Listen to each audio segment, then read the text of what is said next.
Look, I didn't want to be a half-blood. Being a half-blood is dangerous. It's scary. Most of the time, it gets you killed. If you think you might be one of us, my advice is turn away while you still can. Believe whatever lie your mom or dad told you about your birth. Try to live a normal life. Because once you know what you are, they'll sense it too. And they'll come for you. Don't say I didn't warn you.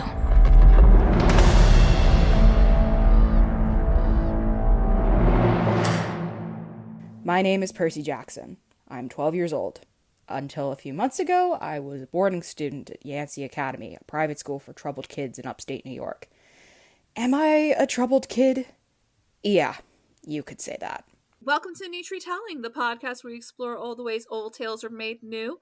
I'm your host, Jasmine Garcia, and joining me today are... Unfortunately, not the final time you will be hearing me for the rest of our natural existence. It's River. Leif Bradshaw back again to nerd out about Greek mythology and about this delightful series. And Edric Orion here to nerd out too, and love on my fellow Leo, Percy Jackson. Yes, you were just telling us that your birthday is the day after his. And honestly, I think this is the moment we've all been waiting for all month. It is time for the final episode of Lightning Thief Month.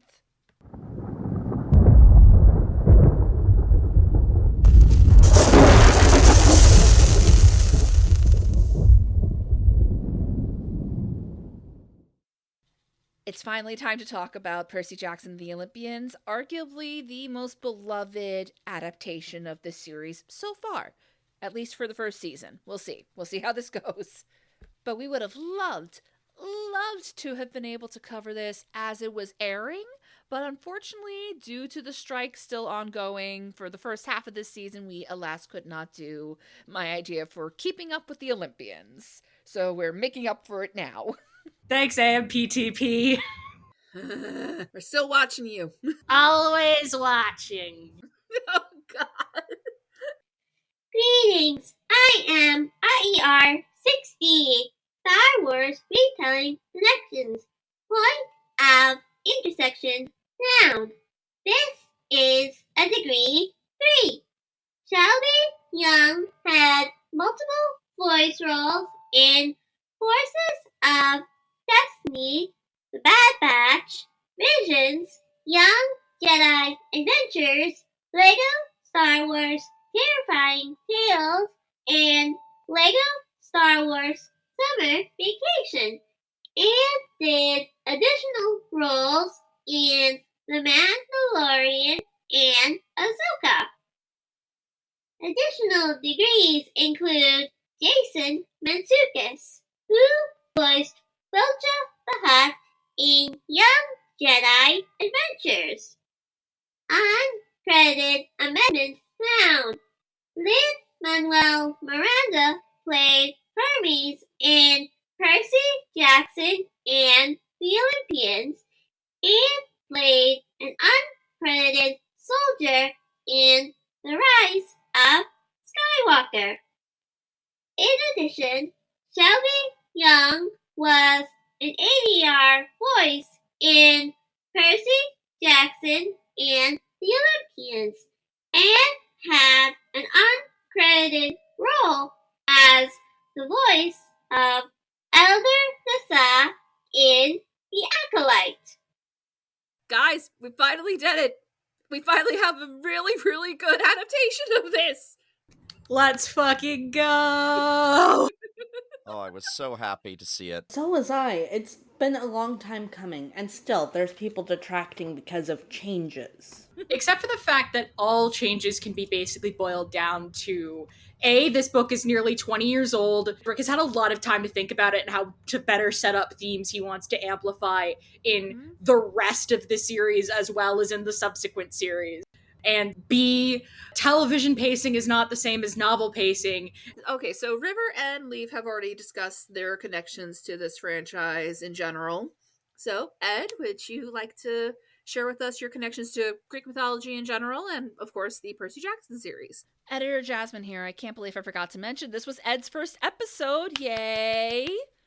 So, I first got into Greek mythology because of my late Uncle Tom. He was a high school teacher. He didn't really like kids so much, but I was somehow the only one that wrapped him around my finger.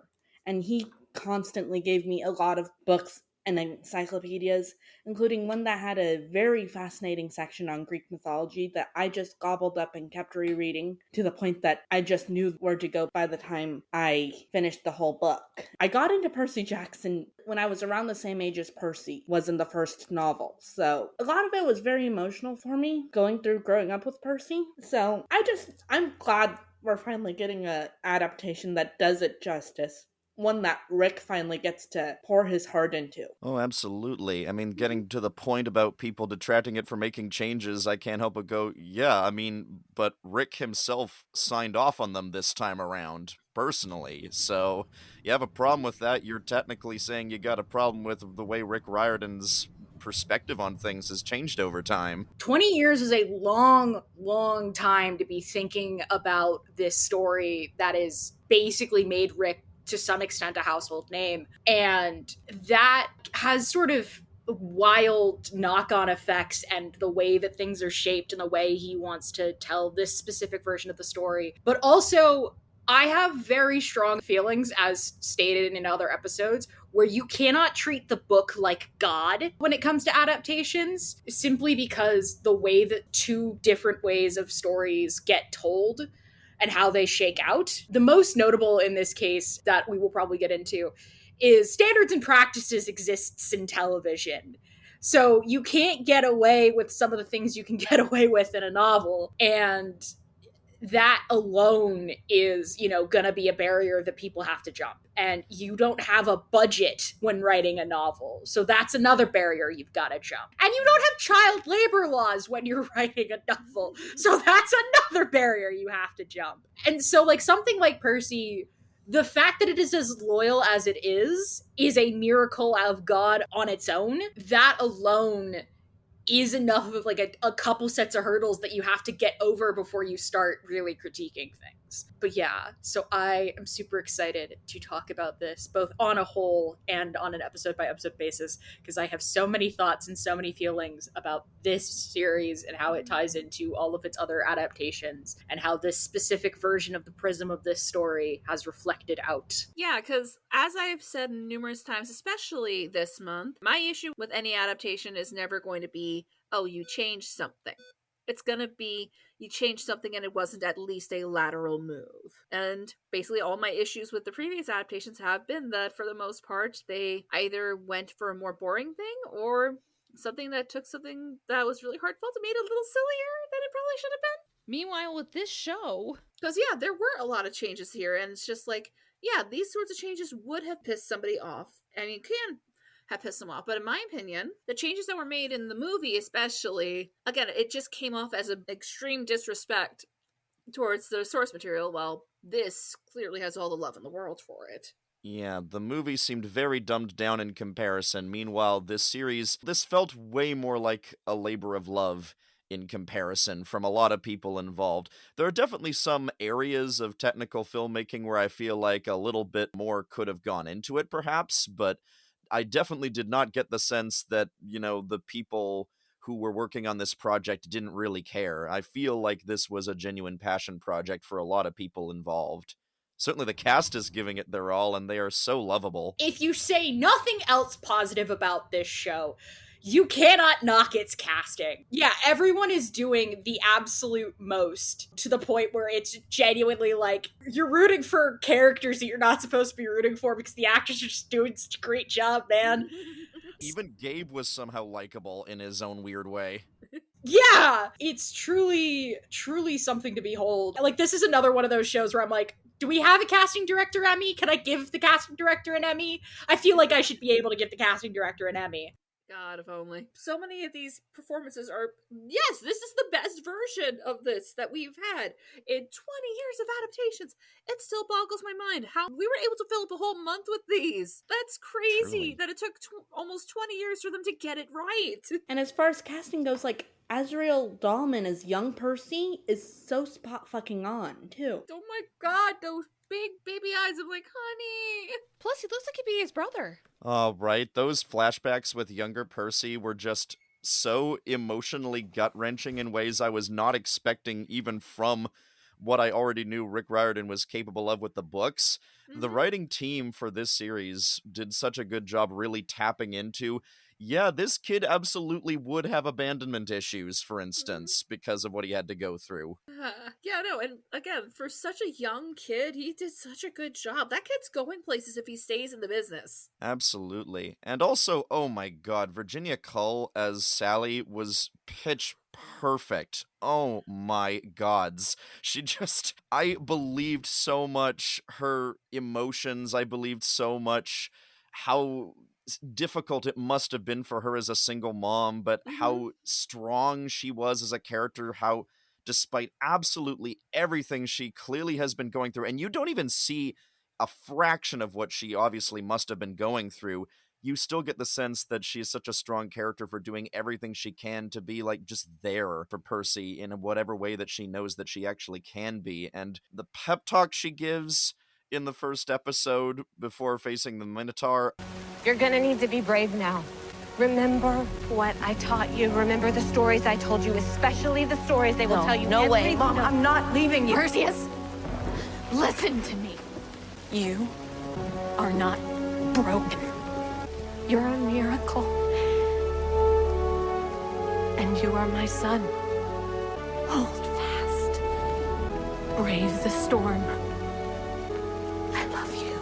I wish that was in the books, honestly. That was just so beautiful, that moment. It really just occurred to me how much we benefited from getting out of solely Percy's point of view. Much as we love exploring Percy's point of view, we get to see Sally Jackson as a human being.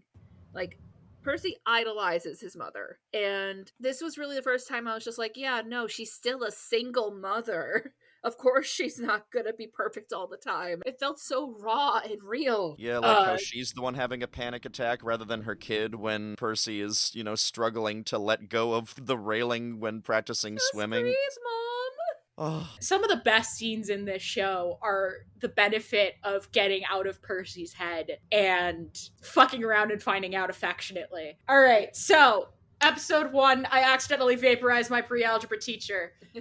I fucking love introducing mythomagic this early and introducing it as a training mechanism. We see a Pegasus within the first shot after the intro, and I'm like, yes! How about Electo being played by veteran Broadway actor Megan Mullally, everybody? In a rare, not comedic role, and she kills it. I'm like, okay, I guess I want to see you play more villains. And because even with what little time we have with her, she adds so much nuance to a very one-note character. And I'm just like, okay, what if I scream?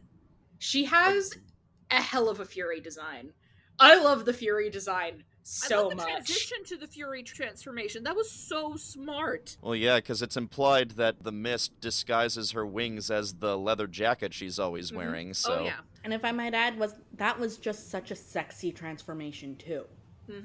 The show is not monster fucker friendly. Also, one other thing from the opening bit with, as Percy's explaining how he's come into this life, the brightening of the scene when Grover appears in the picture. Yes. That's such good symbolism. What if I cried? I Right. love that we see a little bit more of how they become friends. I mean, I love everything about Grover in this series. Like, Arian, I love him so much. Grover is so adorable, I must protect. yes! Oh, it's like, oh my god. Never talk to me or my 3 demigod children again. 2 demigod children and a satyr. Fair enough. I love the reveal line. Grover, why is Adult there half a satyr goat in your mind. pants? So the best thing to do is not to panic.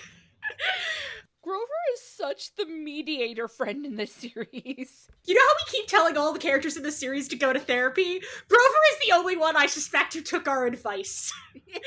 Quite Grover- probably. The Grover in this version clearly went to therapy. I mean, skipping a bit to episode 2, the bit about the consensus song definitely feels like something you would have learned in a group therapy session or something. The consensus song. I loved it so much.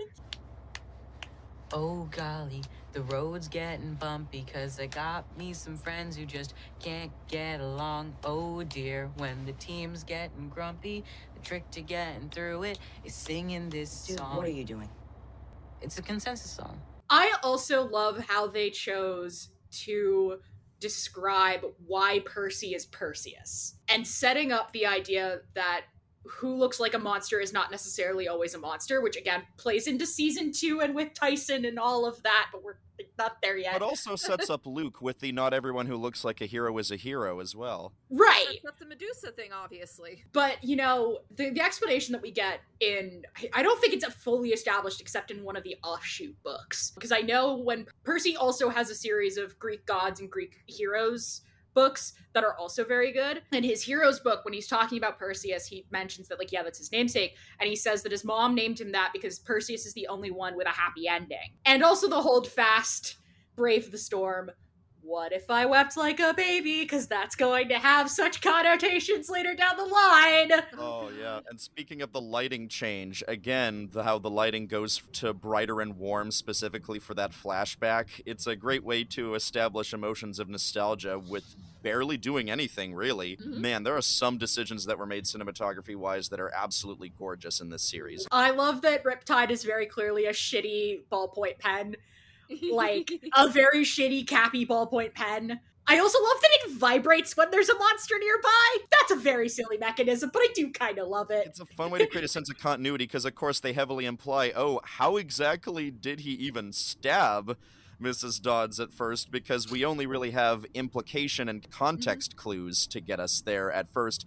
And then we have him having Riptide this time, which he didn't in the book, for facing the Minotaur, and it's after Sally is turned into gold dust that he instinctively uncaps Riptide, and honestly, again, I know that that's a change from the books, but I love the timing of that being the cue for him to, like, go into rage mode, and the sword comes out. Percy is already ready to fight. Yeah, but it also, like, it's not a complete change because he still gets it knocked out of his hand and he still kills the Minotaur with stabbing a horn through his head.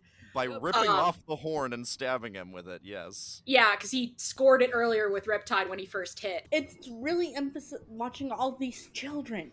These are babies. How dare you put them in these situations? Yep, it's a phenomenon I've experienced ever since Spider-Man Homecoming. I was just like, oh my god. And it's even worse now because, as I've said numerous times, I am old enough to be all of these children's parent now. Having Sally try to explain what the fuck is going on, rather than leaving the explanation solely to camp, fucks me up severely. But more importantly, when Percy gets expelled, they have Grover sell him out, basically. Probably on Chiron's orders, but knowing that Percy's fatal flaw, as the books go forward, is loyalty, having Grover sell him out is a gut punch one. Then having Chiron ask him less in a gaslighting way, but more in a what do you know sort of way about what he thought happened to him. And then having Sally look at Grover and saying, I am entrusting you with the protection of my child. Having Sally be the one to put her trust back into Grover. Because remember, Percy, before getting into the car, is still like, I do not want to talk to Grover. I don't want to look at him right now. But having Sally be the one to go, you're going to get him to camp, eases that rift just a bit more so that you buy that Percy is going to pick Grover because he's more worried about you will be betrayed by the one who calls you friend. But no, I love the fact that Sally gets to be the one to get the ball rolling because, again, it just feels like Sally is getting more and more agency and more humanity in this series. And it's just, yeah, what mother would be comfortable keeping it from him, especially as everything is looming in at this point? One of the strongest 3 themes that show up in this show is godly pride, the quest for glory, and Sally Jackson and Percy versus the world. Percy being Sally Jackson's son more than he is ever Poseidon's. But having that be a through line means that we have to give Sally a lot of upfront heavy. Because you got it, because, like, again, the changes of being out of Percy's head, Percy idolizes his mother, obviously. Getting out of his head, you have to do a little bit more legwork to get us to buy Sally Jackson, best mom in the world. And they just sprint past the finish line. They hit the finish line and kept running. Virginia Call I would kill for you. One of the other things you do is you understand a little bit more why she's stuck with Gabe. They're far more compelling in this version than they are in both the book and the musical and in the movie. It comes across more severely dysfunctional as opposed to abusive, the dynamic. Yeah. It made for a very funny moment, I will say. Like, it is so satisfying watching Sally Jackson get to tell Gabe Ugliano off. Thank you very much for that show. Yeah. But also, even with the portrayals of characters like Gabe and Nancy, like, they took what are kind of cartoonish bullies in the novel, made them a lot more real, and therefore I'm much more viscerally angry at Nancy's condescending ass, Percy's special. Like, it's the kind of sneaky ass shit that real bullies do, and that's how they keep on getting away with it. Because you try to tell a teacher how they're making you feel, you're going to sound like a psychopath. Sally's actress really sells the underprepared mother doing her best despite the everything, because this is also a version of the story where Sally knows what Poseidon is. The musical, and to some extent the book, play fast and loose about whether or not Sally knows what Poseidon is or was when they met. Like, she's since put it together, but especially in the movie, it's blatant because, again, they outright state that Poseidon was there for 7 months. Don't worry about it, it's fine. But here, this is a version of Sally that explicitly knows. Whether she knew upon first meeting or if that was something he might have slipped to her is undetermined. But, like, the implications of it all, besties, I am rattling my cage like a feral creature. But yeah, much like how Percy describes Sally in the book, I do get enough of a sense from Virginia Cole's performance. Oh, absolutely, this is someone so amazing of a human being that one of the big three would be thinking, yeah, I'm gonna risk violating an agreement I made with my brothers over this. Yep, Poseidon's ready to risk it all. This is fully Poseidon going, I'ma risk it! Percy's just trust and love in her really inspires Annabeth, too. I want to be better. I want to be more like Percy than all this glory hound. That's me in the spotlight, losing my religion.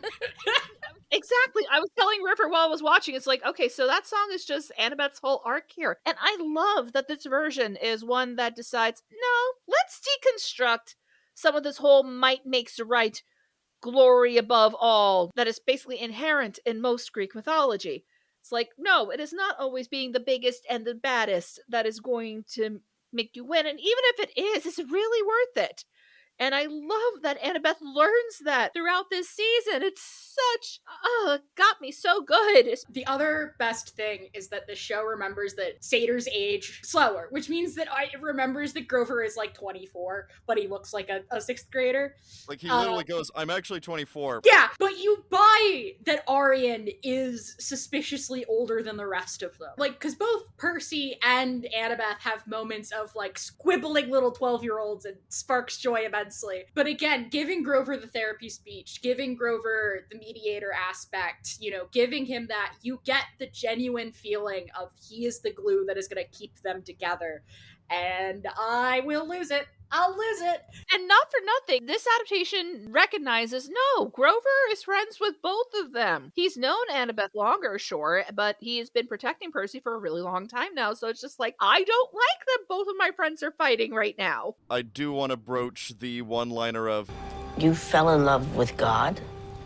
Like Jesus?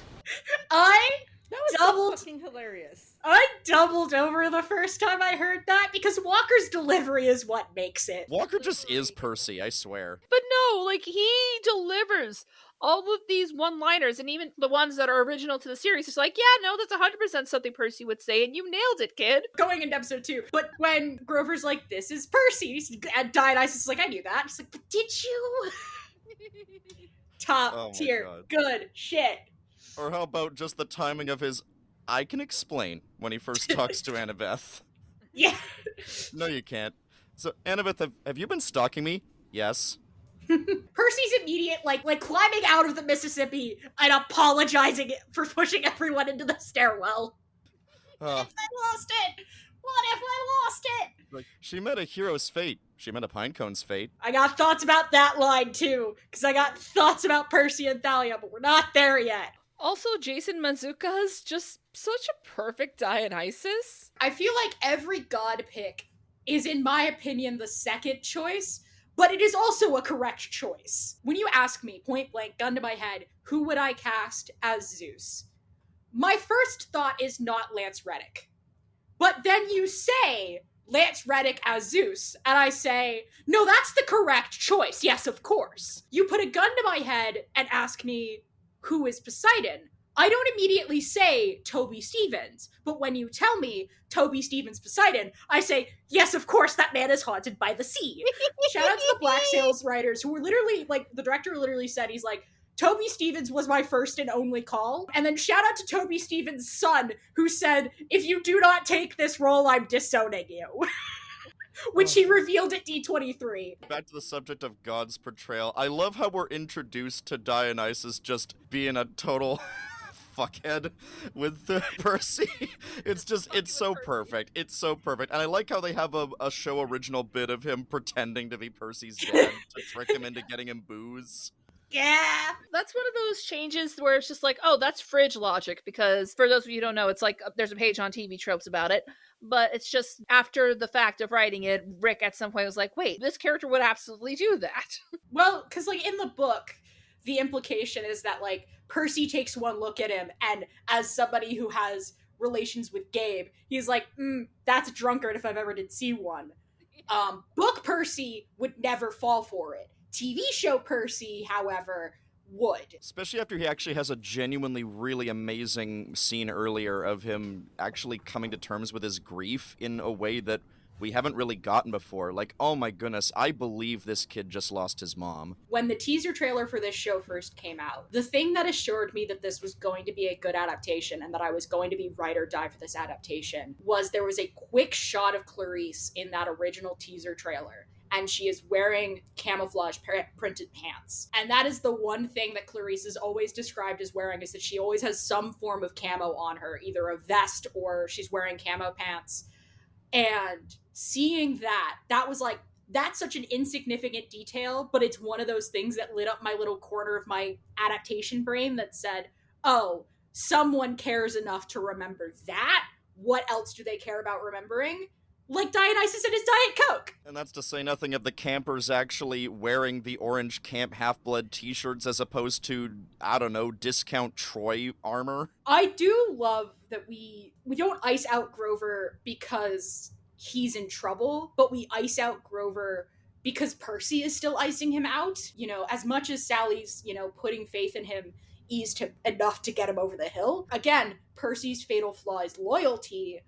While he will always push his friends into the stairwell, he does not take betrayal well. Also, this is easily the best Mr. Brunner / Chiron as well. Love this man. The way that they CGI'd how they did Brunner having a horse half is they actually had the actor riding a horse. Oh, that makes sense. And then CGI'd out the head so that it fused into one body. Someone commented on it, and he was like, yeah, the horse's name is this. I have to go find that tweet. But it's very endearing that he knows the name of the horse.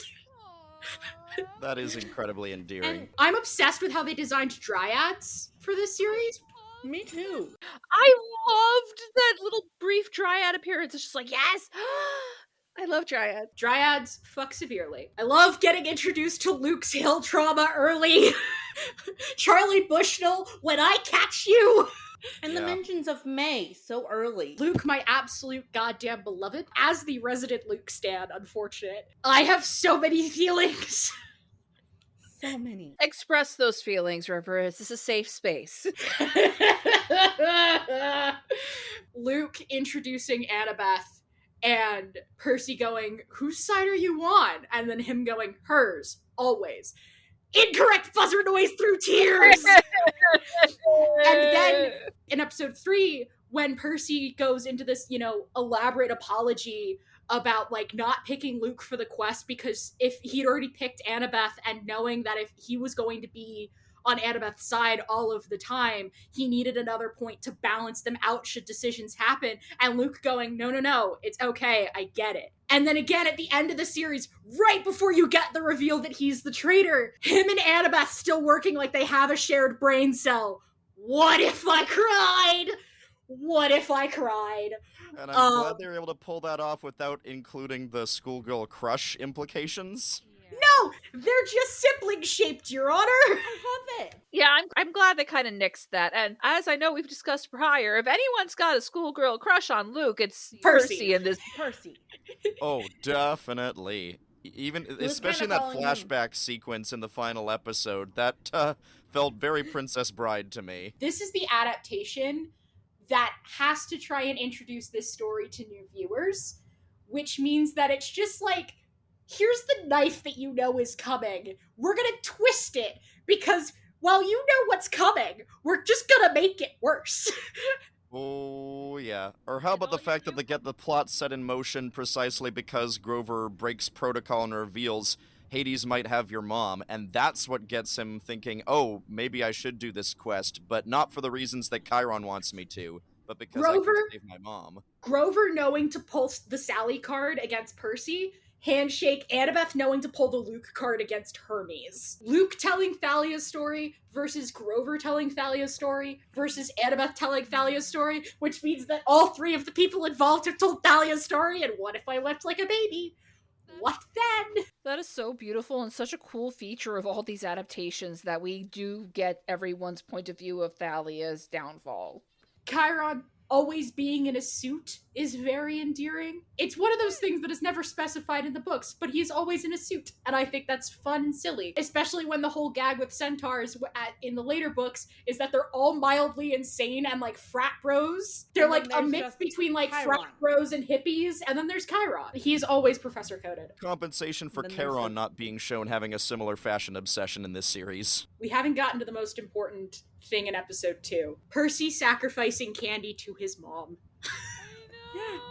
That broke me. Oh my god. He can ignore me. He doesn't get to ignore you.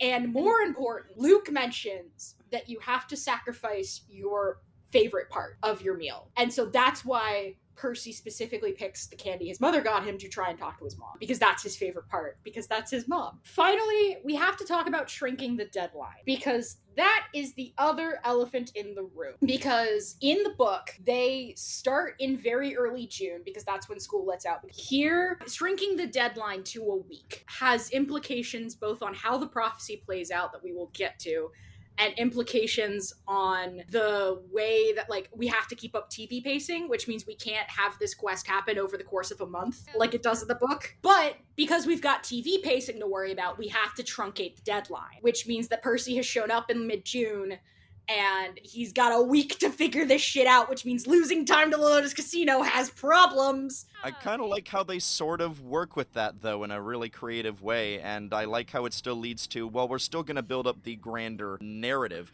because the implication is, oh, we only have, like, a day left now when they realize how much time has elapsed, and then there's that whole struggle with getting out of the parkade. And of course, in the time it takes to do that, oh, the deadline's passed now, and it's just like, you're free from your quest now because the deadline is passed. And then it's like, but there's clearly something bigger going on, so I'm still going to finish this quest. I don't know, I kind of like that change, personally. It falls under what I call, like, the changes in this, knowing will not save you, because the tropes are always hungry. Because a lot of the things that involve this quest is it gives the kids a lot more agency. Like, they choose to walk into Medusa's lair knowing it's Medusa's lair, because it's that or Electo. They knowingly go and do Ares' side quest because they need to, you know, get the hell out of Dodge. And being implicated as a terrorist in 2023 has different implications than it being implicated as a terrorist in 2005. They don't really explain how that plot gets resolved at the end of this season. What, is he not a terrorist anymore? What happened? Yeah, and, like, having that implication play out. Or, you know, specifically going to the Lotus Den because you gotta go find Hermes. Like, having it be less of the kids accidentally stumble into monster things, even though they should all realistically know better, or more importantly, fucking Annabeth should know better.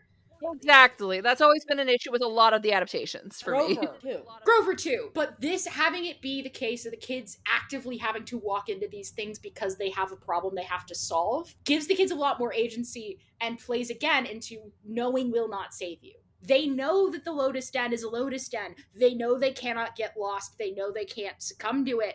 They succumb to it anyway because they're pumping it through the air system. Yeah, Knowing I will like not that. save them. I like how they kind of a reference to the movie. They kind of have their cake and eat it too there. So they explicitly say, don't eat any food that's here. It's laced with the juice of the lotus. It'll make you not want to leave. And then it's like, oh, it turns out they just pumped that into the air. And I like how that kind of calls back to, yeah, in the book, there is no eating and drinking that makes them stay. They want to stay because this place is just so awesome. Why would they want to leave? And the implication is the lotus flower of the Lotus Casino is just the vibe of the place. I like how they kind of do both. I really like the song, The Needle Drop, that they did versus the movie. Levitating! Oh, yeah. Levitating! is Poker such a Face fun is song. still iconic. Levitating is just 2020's Poker Face. Yeah, it's only been out for a few years, and I am confident it's going to be one of those songs that's going to be looked at with nostalgia from this decade. Editor Jasmine here. It's worth pointing out that someone did edit Poker Face onto the TV show's Lotus Casino scene on YouTube. I'll put it in the show notes. But it also plays into Rule 0. You cannot outrun a prophecy. If one of the lines in the prophecy is, you shall fail to save what matters most in the end, having that failure be twofold of not immediately being able to get Sally out and the addition of that technically they failed their quest anyway, I think that works. I think that works both from a television storytelling standpoint. Do I want them to do it every season? No. Because this is, I think, one of the few quests that has a hard deadline. It's this one and the third book. Titan's Curse is the hard deadline of the winter solstice. And also, you know what?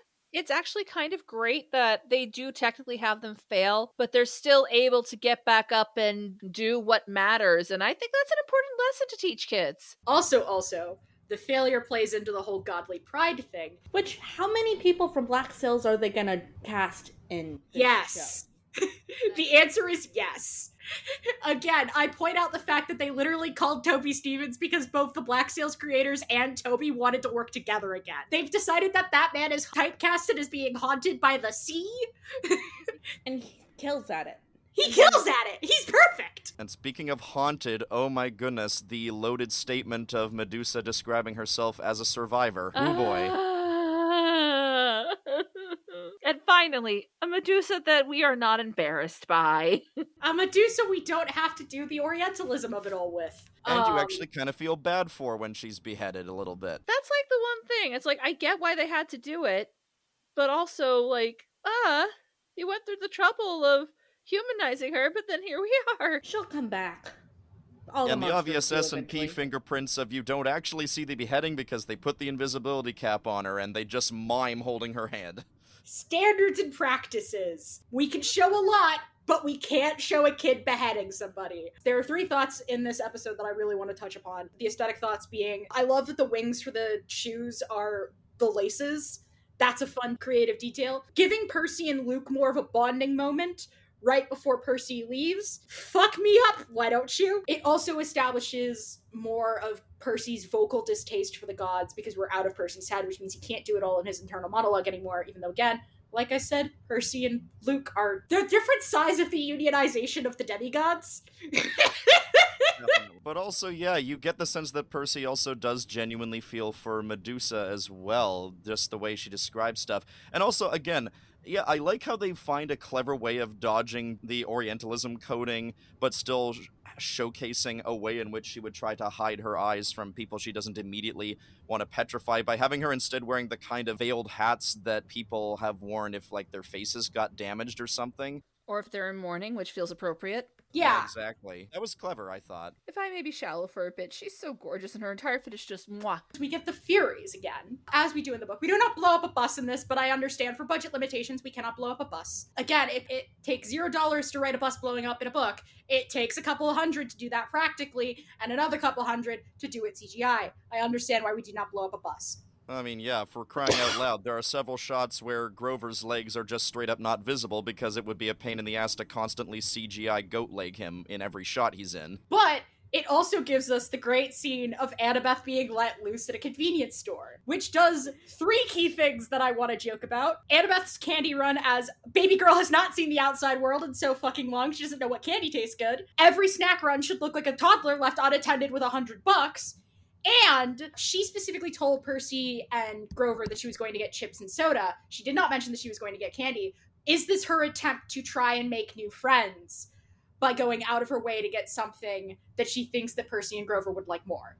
That's my feeling. Oh, my poor baby girl. Yeah. Also, establishing that Annabeth's fatal flaw is hubris. This girl, in an invisibility cap, talks shit to Electo while sitting next to her. That's some confidence right there. She sure does. And you know what? I am concerned, but I'm also kind of proud. Exactly. Annabeth's ability to square up with literally everyone at the drop of a hat is both A, incredible, B, setting up hubris as her fatal flaw, and C, truly does play into the idea that she is, like, the smartest bitch in any room. The fact that she is confident enough that she can do this and get away with it. Which, to the most point, she does. It's great. Incredible. 12 out of 10. Would recommend. Also, Really, the only one smarter is her mother. Well, we'll get to that. Also, they smell fear. That's bees.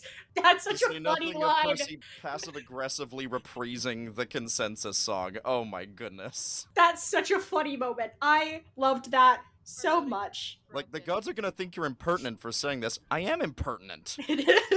And I'm sorry, Percy saying our voting system is broken with the same exhaustion that I think we all would say that it's like, oh, honey, you've already grown up too fast. Yeah.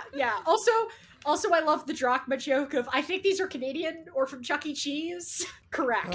Having Annabeth be called the pride of Athena, and the pride of the gods being the failure of the series as a whole. It's almost like giving Rick 20 years to marinate on this story means he pulls out the themes he is going to amplify in the later books, but allows him to put them way earlier on, so that he sets up the dominoes, so it seems like less of a shock that in 5 seasons from now, Percy is going to storm into Olympus and say, pay your goddamn child support! Oh, yes. Also, the Arthur theme from 1981 movie plays as elevator music, and then we hear the rest of the song over the closing credits of episode. Listen, the fact that the first time we see Lynn Hermes, he's in his UPS uniform, and he's singing Arthur Street to himself, a song I only knew existed prior to this because I listened to the Escape from Walt Disney episode on the Great Muppet Caper, because the first time it happens, lost to that, is the most out of left field entrance, and yet I wouldn't want it any other way. But yeah, more on my wife, please, since we're getting to that now. I love that one of the methods she uses to try to, like, sway Percy to her side is emphasizing the fact that her and Sally are dick sisters. That's so funny. Like, I know what he's like. And the fact that Annabeth's only reply to her framing of how she was treated by Athena is just, no, you're wrong, she's honorable. My mother is just. There is no justice in war, baby girl. Yeah, that's the line. Annabeth framing Athena as justice, but also the Furies getting the implication that the only reason they were chasing after Percy was to get Hades' helm back, when their whole thing was getting rebranded to be an agent of justice by Athena, slaps my conspiracy corkboard. That has implications. Annabeth, I think you have too much trust in your mom. Yeah, it's like, Annabeth, honey, your mom is kind of a petty bitch. Rip to Medusa, she would have loved Ovid. I mean, lest we forget, they still established that Annabeth is terrified of spiders. What do you think the context as to why a child of Athena would be afraid of spiders? 'Cause Arachne sends her regards, that's why. Exactly.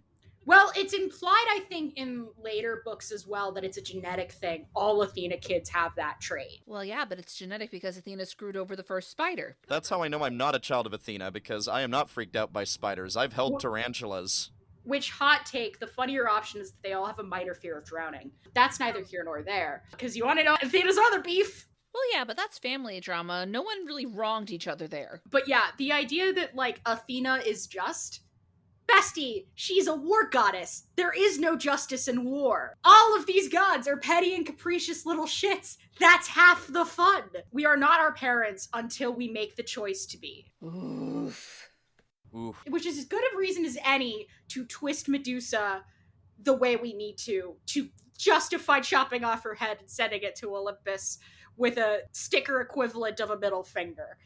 Right? Oh, that was delightful. But still, Jessica Parker Kennedy, I'm really glad that I didn't watch this before playing Medusa, because like her performance was so magnetic, and the choices they made in her characterization is just this is the kind of justice I've always wanted for this character, even if she dies in the end still. Mhm. Having the minute with like Ferdinand's statue being the thing that finally gets them to unify and finally gets Grover to snap and be like, listen here, you little shitheads. Talk your shit out or I'll kill you. As opposed to Metaphorically. a comedic moment of, he looks exactly like my Uncle Ferdinand. Wait. This is really the most respect that Grover's family has ever had. Because, yeah, in the movie we had that little joke, and in the musical, refers to Pan as his father, as if his own father didn't fucking sacrifice himself to try to find Pan. You little shit. The Satyrs are a cult dedicated to Pan. Well, yeah, I know, but still. Killing monsters is an act of love. The joint parallel of Alecto offered to help our quest if I gave you up to her. What did you say? I killed her sister.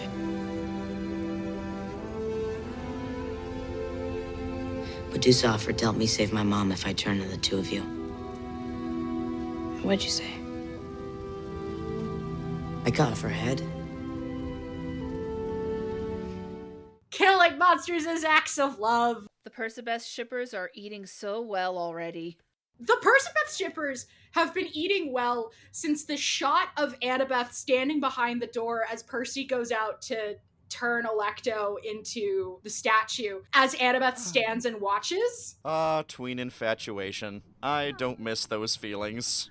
I did some embarrassing things back then. Who hasn't? Again, Percy's open defiance of the gods because the sea doesn't like to be restrained. And Hermes at the end is a fun gag. It's a fun, silly gag. I love it very dearly. If you got Lin-Manuel Miranda in the cast, you gotta show it off as soon as it's possible.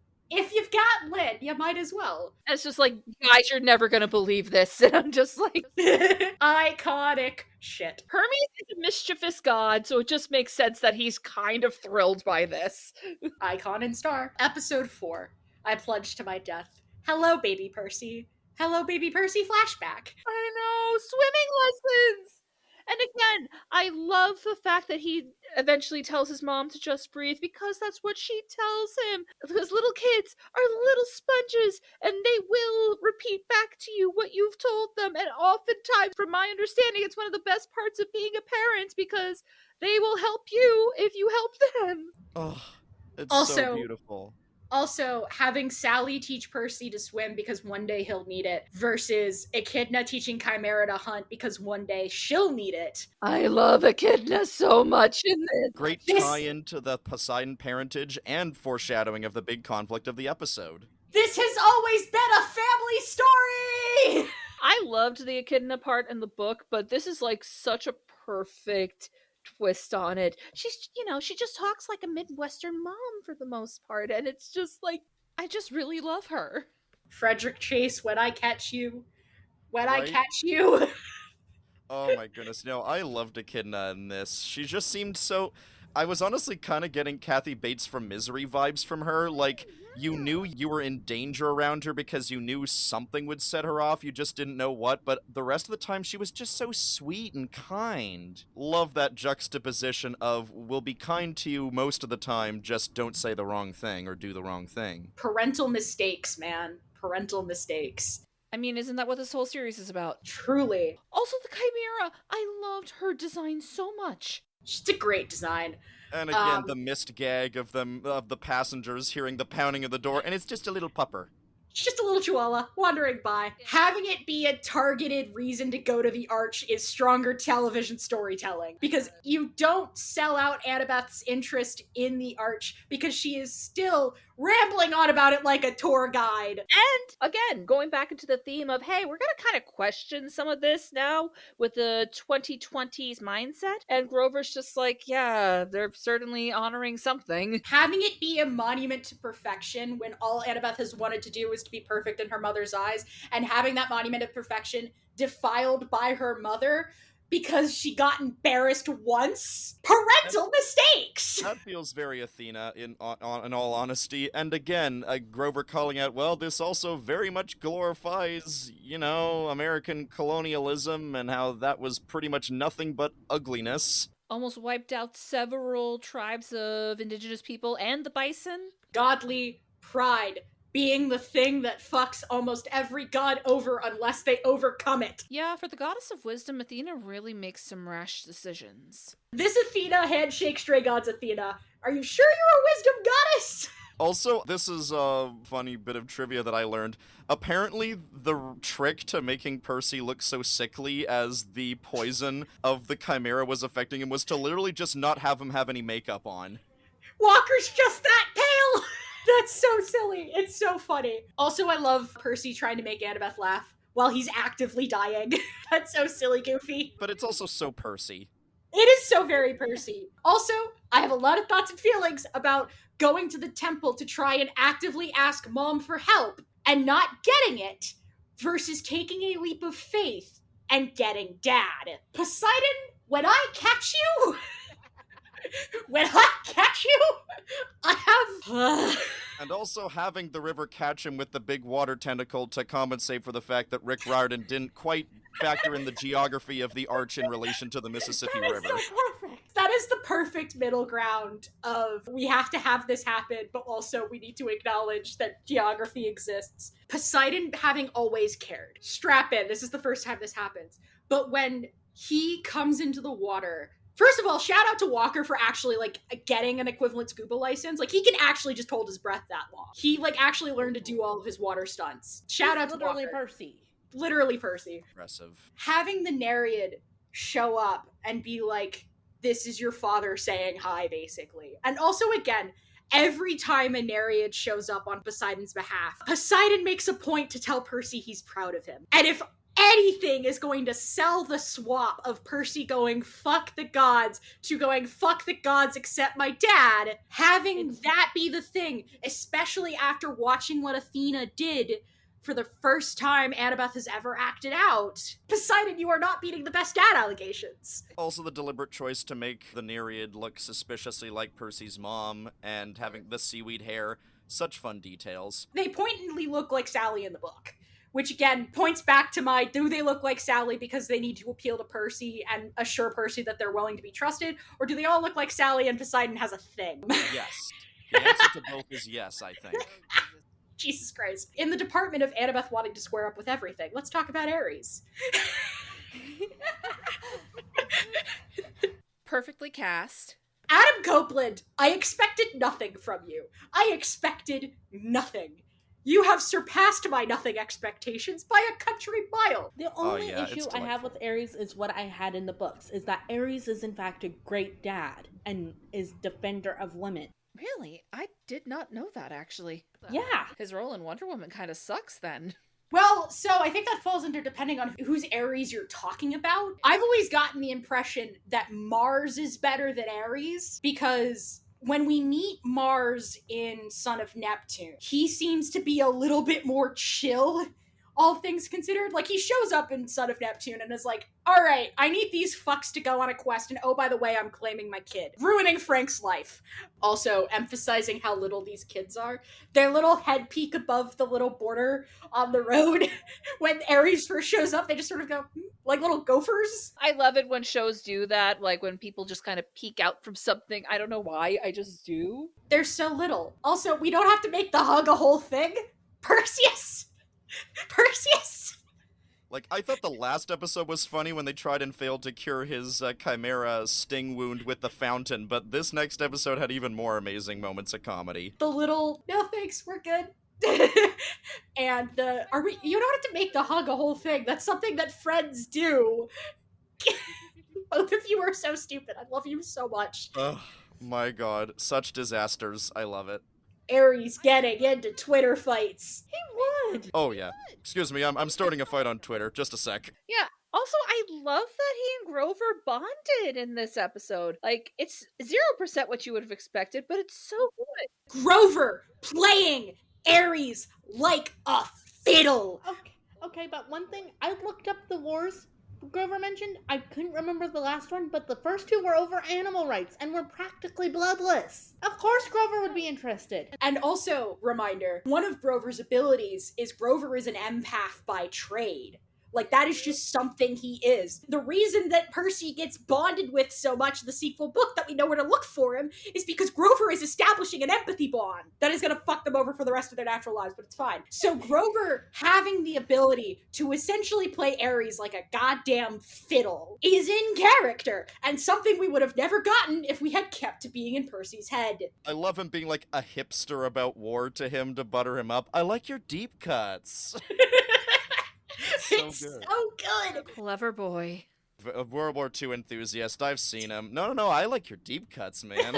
I love that. Put my little pin in my conspiracy board of does Ares just want appreciation like all kids? Because Ares is the neglected son of Zeus? Of course he does. Yeah, man. Look, if Athena's so is wise, the favorite. explain the owl. Waterworld, pay your lighting crew. Pay your goddamn lighting crew. I couldn't see shit. Yeah, that's where... That handshake the forest in Asphodel. Pay your lighting crew. It's that classic case of, look, I get what you're going for with these scenes. You're trying to embrace that this is kind of a dark scene by literally making it dark in terms of lighting. But to paraphrase Dominic Noble, also talking about this point in other stuff, if a scene is so poorly lit you can barely tell there are people in it, maybe it's safe to say you went overboard stylistically. The light comes from the same place the music does. Yes, Lord of the Rings. Thank you for that. But you know what? I still fucking love what they did with the thrill ride of love, especially like the animations of Hephaestus' backstory. What is love? Baby, don't hurt me. Baby, I don't think that hurt might me. be a better needle drop than levitating, to be honest. The needle drops in this series are fun. I think I heard this once in an orthodontist office. My god. Yeah, I love the animation of Hephaestus' life story, and it really made me think, oh my god, yeah. Like, I've always felt bad for Hephaestus, but when you lay it all out like that in animation, it's just like, okay, hey, Greek mythology romantasy writers, get on this! Give this man some love! I love Aphrodite, but I will always feel horribly for Hephaestus. I mean, in fairness, it was an arranged marriage that kind of forced her into it. They both kind of got screwed over there. The way that Percy explained it, he's like, yeah, Zeus didn't want all the gods fighting over Aphrodite because he knew that would inevitably tear the whole world apart. So he simply just said, like, hey, do you mind marrying Hephaestus? Like, would that be cool? Like, Hephaestus, can you just marry her so I don't have to deal with a potential squabbling amongst my children? And, like, is that a dick move? Yes. Is that kind of the most move you can make? Probably. And see, technically Aphrodite is the most powerful of the Olympians. Daughter of She's Orion. not an Olympian. Yeah, she's not an Olympian. She's older than all of the rest of the gods who are considered Olympians, because, yeah, she was born from the castration of Uranus. And she was likely pulled in from another pantheon. She could Also- have overthrown Zeus if she wanted. Also, Sally and Percy versus the world. Sally unintentionally engineering Percy to be the demise of the gods by telling them, hey, do betters, you dipshits. And it's so good. And again, just that moment when Annabeth is just like, I don't want us to be like this anymore, to Hephaestus, and that being what moves him to do better too. Oh yeah, I love that. Oh, and can I also say real props to the casting choice for Hephaestus, because his actor actually did suffer a major stroke that's for all intents and purposes paralyzed half of his body, and they utilize that to really lean in on the fact that, yeah, we'll make that part of you being Hephaestus, because of course Hephaestus's thing is that he has to walk with physical assistance because he got chucked off Olympus and permanently damaged one of his legs in the process of the fall. Just like, I'm so glad that actors are still able to get opportunities despite setbacks like that. Even if it might be very limited like that, I'm glad that they didn't simply cast him because, oh, we just need to find an actor with a disability. Let's actually find someone who can also really perform this well. To be honest, I didn't know he had a disability until he was cast. Yeah, no, I have been a huge fan of Timothy Amundsen since the Psych and Gallivant days. And yeah, and hearing about him having the stroke, it was genuinely really concerning. So the fact he was able to not only get a part in a project as big as this, but what had happened to him ended up being almost beneficial to the performance. And it, for such a small moment, it's such an impactful one. It's like, hell yes. Especially since I don't think Hephaestus in the books shows up until, like, Labyrinth. Yeah, that's right. He doesn't get a line until then. He doesn't, like, show up as an important figure until Labyrinth because it's part of Percy trying to get off of Calypso's island. Oh my because goodness. The Labyrinth is trippy and weird, and I love everything about it. I'm so excited when we get there. But yeah, like, Hephaestus doesn't even have a fraction of Ares' screen time in these series so far, and yet he leaves so much of an impression in what little screen time he gets. Like, real props to Timothy there. He did such a good job. Also, can we point out how Percy really, really needs therapy in ways that I don't even think his book version did, because for 2 episodes in a row now at the point of discussion, he has just volunteered to sacrifice his life for the greater good. Like, without baby boy, flinching. baby. Loyalty streak. Loyalty streak. Loyalty streak. Also, someone, I don't remember which Tumblr fan theory pointed this out as a possibility, but the reason that Percy was able to survive that was because he was still wet. The water forming enough of a bubble as a way of being able to keep him alive. You know what? Headcanon accepted. Yeah. That makes sense to Also, me. one more thing about Ares before we completely move on. Ares' remark about Athena and how the issue with, Athena being always perceived as the wise one and people not wanting to accept things that don't match up with the story they tell themselves. That might as well be the motto of this whole goddamn adaptation. Yeah. Yeah. Also, one final point. His thing about hating his kids, all those edits of Clarice, my father is the worst person in the world and I'm his favorite daughter. Oof. I do think some of that was Ares trying to throw suspicion off himself, because I think Ares is not stupid. Again, Poseidon, Ares is a bit of a moron, but, like, Poseidon is required to say that that's his nephew. Ares is not a complete dumbass. No. I do think that he did have some inkling that Grover might have been catching on. So, but also having Grover come to the conclusion that it was Clarice makes her and Percy's spat in the later books make more sense as a continuing antagonism. That's a good enough sibling. I too would be really fucking bitter about a 12-year-old who did that. I kept on joking. It's like, wow, imagine being 18 and beefing with the 12-year-old that you're not even in charge of. But also, to transition us to the next episode. Thank you for the emotional abuse and the cheeseburgers. And the ride. Let's go. Season 1, Episode 6, we take a zebra to Vegas. In the spirit of fairness, I must point out the lack of zebra. I mentioned the fact that Mrs. Dodds is a pre-algebra teacher in the movie. I must now point out that there is no zebra in this, even though if you know what a zebra sounds like, there is very clearly one in the mix. Yeah, I'm a little annoyed at that. I was looking forward to adapting the zebra talking and potentially worshipping Percy. But more importantly, Luke as a teasing older brother! When did you two become an old married couple? Not to change the subject, but I'm gonna. Adorable, honestly. One of my favorite things that came out of this series was my friend telling me about having watched edits on TikTok about new people coming to this series for the first time, trying to figure out who the Lightning Thief was. And all of us book readers going, we ain't saying shit! We're not saying shit! Goddamn right. I did quite like the fact that Clarice was the red herring. Clarice is the red herring, and Grover is the red herring. And listen, literally every single fucking moment with Luke in this series can be summarized with, hey, what if I wept like a baby? What then? Mood. Charlie Bushnell, when I catch you. Yay for adapting the Iris thing. Oh yeah, I love the abstraction of literally using a prism because, they're in the back of a truck of an illegal animal smuggling thing. So of course, you gotta use a prism because it's kind of hard to otherwise make a rainbow when you don't really have a hose and sunlight. You want the gods' attention, you have to pay for it. Fucking oof. Brutal. What if I wept? But no, they literally could have thrown in a zebra amidst all the other CGI animals. What the fuck? Correct. The softening of Luke, as Annabeth tells it, because between Luke's expressions towards them and the whole joke about, like, when did you two become a bickering old married couple? Top tier, good shit. 12 out of 10. Absolutely beautiful.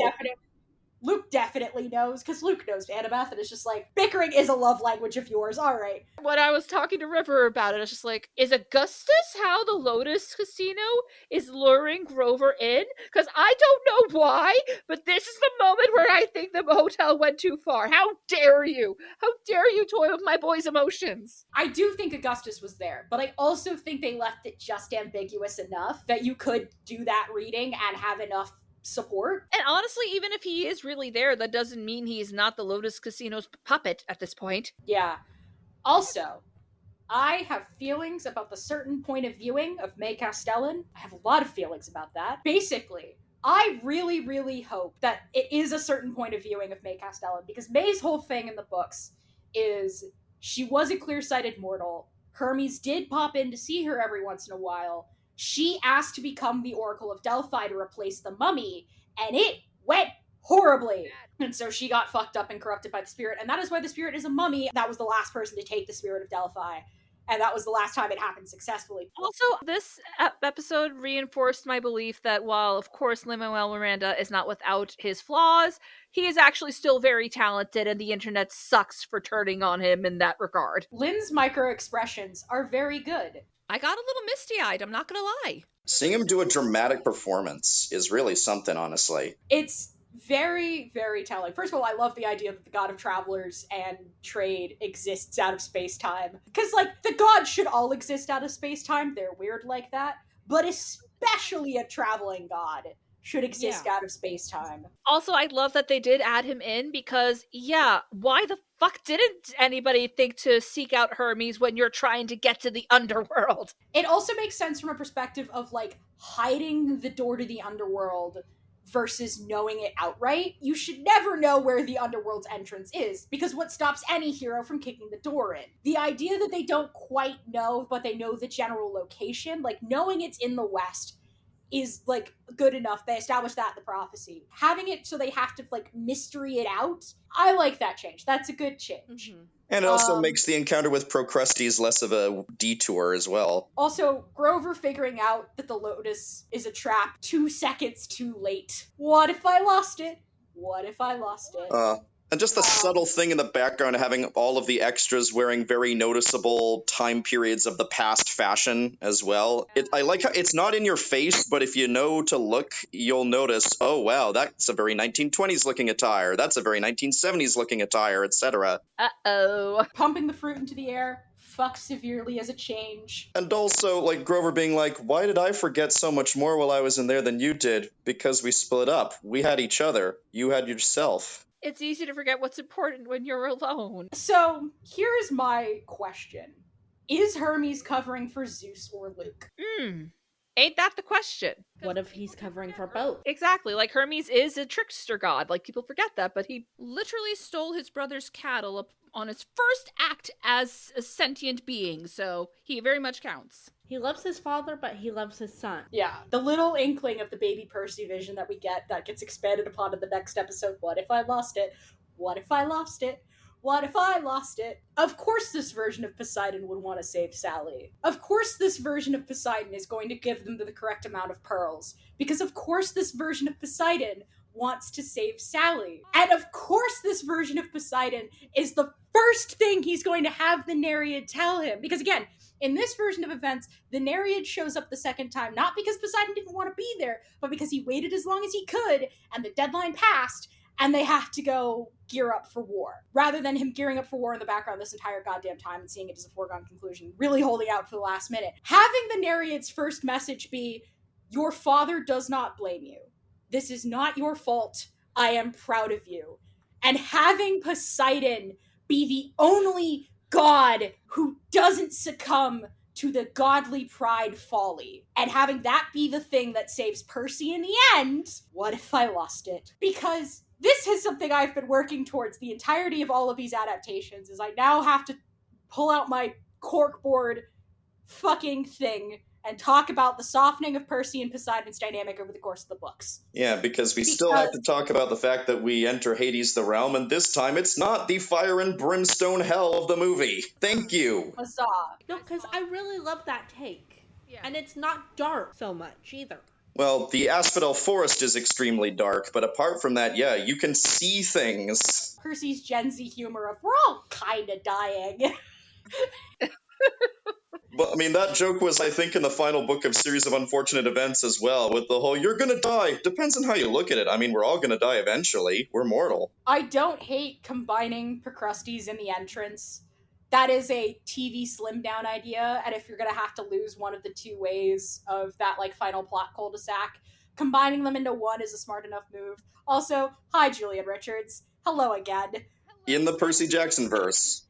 He played Charon in the movie, and now he's playing Procrustes here. I was like, is that who I think it is? Oh my fucking god! Also, Walker handshake Toby, the bluest eyes in existence, and you finally buy when somebody says you have dad's eyes. You finally buy it when somebody says Percy looks like Poseidon, because we are 2 for 2 for Ginger Poseidons, but at least this Percy has the same blue eyes. Oh man, yeah, I just love pointing out, so Hephaestus's abandoned amusement park and the cab arrival at the beach of Santa Monica, so dimly lit I can barely even see a thing, but when they're in Hades, apart from the Forest of Asphodel, I can see everything fine. The Forest of Asphodel, I was watching it, like, it was very cloudy yesterday in Toronto, and I have, like, my windows are basically mostly closed except for my porch door and, like, the far window on the far side. I couldn't see shit with the brightness turned up completely. I was like, do I have to go lock myself in my bathroom to watch this scene? What is going on? Pay your lighting designers. I am no longer asking. Yeah, really, that's my only serious gripe with the series, is that whenever a scene has to be dark, they went a little overboard in terms of making it dark, to the point that I can barely see what's happening. At least it's not as dark as Game of Thrones. Hello, Cerberus. I love it, making him a giant three-headed Rottweiler. He's a Rottweiler in the book. My beloved baby boy. Big puppy. Hades, play with your dog. Hades, play with your dog. Don't let these demigods play with them for you. Also give Charon a raise. I felt so bad when Annabeth threw the ball into the river, and you can very clearly see that Cerberus can't get into the river, and he's just trying to chase the ball on the shoreline. I'm like, no! Oh, poor puppy. Give him his toy! He just wants to play. He's just a puppy. He's just a big baby. Also, you know, the tropes are always hungry, knowing will not save you. Still losing the pearl because Grover gets eaten is a good enough way to bring us down to the correct number of book pearls. And I appreciate that if this series is going to do anything about referencing hell in the Christian tradition, I appreciate that they make it a subtle one and that they kind of reference the Dante's suicide forest. That's the closest we get. And that is not at all the stereotypical fire and brimstone thing. So it's just like, okay, if you're going to reference anything afterlife related from Dante Alighieri's Inferno, then sure, that works. Also, deeply appreciate, what is Annabeth's regret, do we think? I have it as having poor relations with her father by this point in the story. I bet you anything she somehow blames herself for Thalia. Oh, 1000%. They all do. That's kind of their problem. But why wouldn't Grover be stopped then? Fair point. Yeah, the setting up of having regret, I mean, again, a good way to make it more kid-friendly than make it what the forest would have originally been in Dante's description. Yeah, I wonder what they potentially are setting up in future seasons with how Annabeth in particular was the one who got snagged by the roots. I mean, I guess Grover, as we've established, he's definitely the one who has actually listened to us and gone to therapy. Not on the Thalia thing. When he first explains how Thalia got turned into the tree and what happened, he distances himself. He says they're satyr protector. He doesn't specify that it's him, and it takes until Annabeth being like, I knew him longer. I knew him first. Before Percy puts it together, it's like, oh, you were Thalia's protector. Yeah, true. So, okay. I don't know. Yeah, so I suspect it's Annabeth's relations with her father, because, like, she's seen what Percy will do for his mother, and having that maybe have her reconsider, like, maybe my father was not as much of a dickhead as initially conceived, because the way she tells the story, it is less on her father and more on her stepmother. And, like, her stepmother fridged her out, rather than it having being Frederick who fridged her out. I mean, it's still not a tenable situation for a young demigod, though. Right. Fridged out by either parent, no. But, again, insert my rant from the first episode. You are Frederick Chase, you are maybe late 20s, early 30s, you suddenly have a baby on your front doorstep. Percy being able to put everything together after the bolt shows up in his backpack with just Walker's micro-expressions. I love that they gave Percy that he's not a complete idiot, he just underestimates himself, because that is the big thing in the books as well, is that when we're in Percy's head, he is always underestimating himself, he's always shortchanging himself. But the minute you get out of Percy's head in Son of Neptune, Frank and Hazel are terrified of him, because that's a fully functioning son of the big three. And not just that, he's mistaken for a god at one point. Oh, wow. Multiple times. Oh, wow. Because, again, by the end of this series, Percy is going to be able to stand on a battlefield and make his own personal hurricane. There's a reason they offer him immortality. Perseus Jackson is fucking terrifying. We should all be worried. And they're lucky that he's only coming for child support, not their heads. Correct! Again, Percy and Luke should be on the same side of the unionization efforts, but Percy's fatal flaw is loyalty. Put a pin in it, we will get to it next episode. Yeah, in the meantime, should we talk about the way Hades the god is portrayed here? If you have to go the used car salesman route, this is the best middle ground of the used car salesman versus actually terrifying god of the underworld. He's so polite. He is so polite. I seldom coat. Oh, I adore this version of Hades. He seems like a guy you could just hang out with and it'd be wonderfully chill. Yeah, I love the, like, when you're doing the dolly zoom on Walker, as Percy is putting it together, that it's like, oh, it's Cronus. That's our ultimate problem. And you can hear him in the background being like, no, my brothers are shitheads.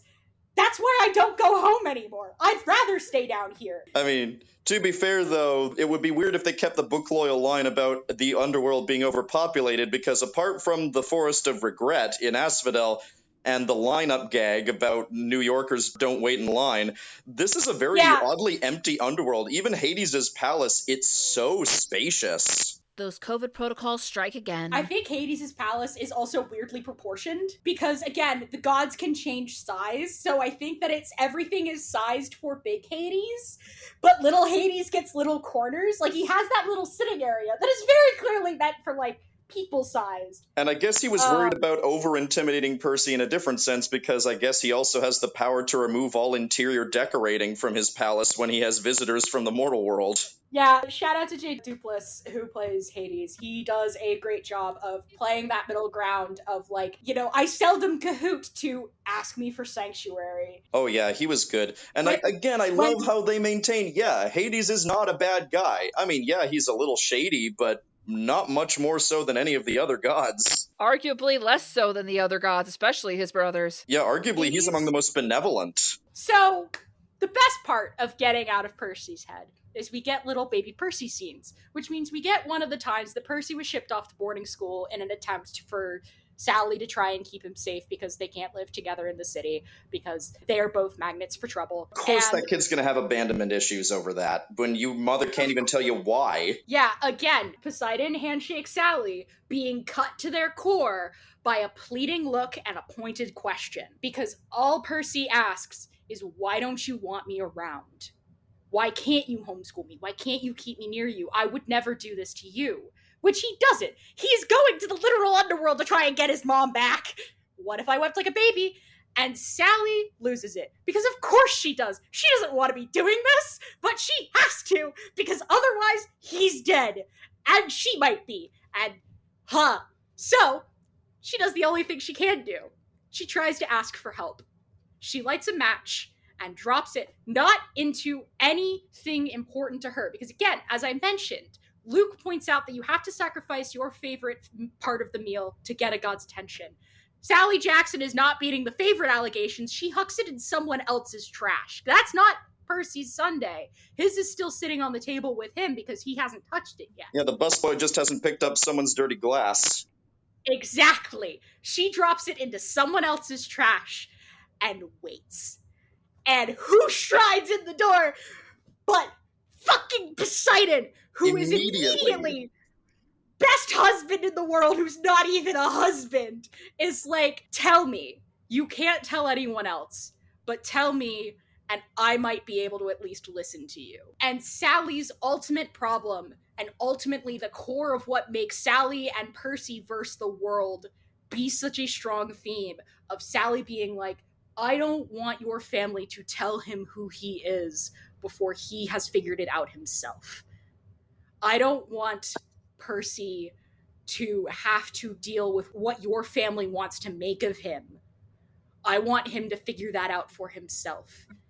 The idea that Sally has been wanting to send him to camp because she just wants what's best for him, and if sending him to camp is the best thing, then that's what she'll do. But she doesn't want to do that. She doesn't want to be away from her kid. What if I wept like a baby? And Poseidon's final speech of one day when he needs it most, I will be right by his side. And they have teleported not to LA like they do in the book, but they have teleported to Montauk, the place where Poseidon met Sally, and is also closer to camp. The fact that he is there in the Atlantic, and how do you feel about a lot of water? Toby Stevens' micro expressions as Poseidon make me lose my goddamn mind. Because it's not just in this scene when Sally asks, he's sitting right over there, do you want to say hi? And he very clearly wants to. And he wants to say yes. And he wants to get up and go over there and explain that he's, maybe mom's friend or something. And he wants to say hi. But a thunder rumbles in the background. And he says, I can't. Poseidon has always wanted to say hi and has never been able to. And this plays into my whole, they have definitely softened his relationship with Percy every single adaptation, because in the book, it's sort of messy. But again, letting Rick sit on this for 20 years, and he comes up with different answers. This is a Poseidon I buy that is going to call Percy in his mortal school office, being like, I'm proud of you for overcoming the guilt of old age. Excuse Toby me while my Stevens, tear ducts turn into Niagara Falls. Toby Stevens, when I catch you. It's beautiful on its own, and it's beautiful as a progression of adaptation. Also, parallels that are gonna break your goddamn soul into tiny million little baby pieces. Hold fast, Perseus. Brave the storm that was made to break us, for we are unbreakable as long as we have each other. Hold fast, Mom. Excuse me while my tear ducts turn into Niagara goddamn Falls. I am rattling the bars of my enclosure. And then we go into next episode, and we do not immediately open with the fight with Ares. No. They're like, we're gonna make the betrayal in the later moments of this here episode hurt just that much more. Let's go put in that scene with Luke's first sword fighting lesson. What the fucking flashback? I was just like, no, don't do this to me. The worst thing you can be is small and scary. Luke and Percy should honestly be on the same side, but Percy still shuts the door. His personal flaw is still loyalty.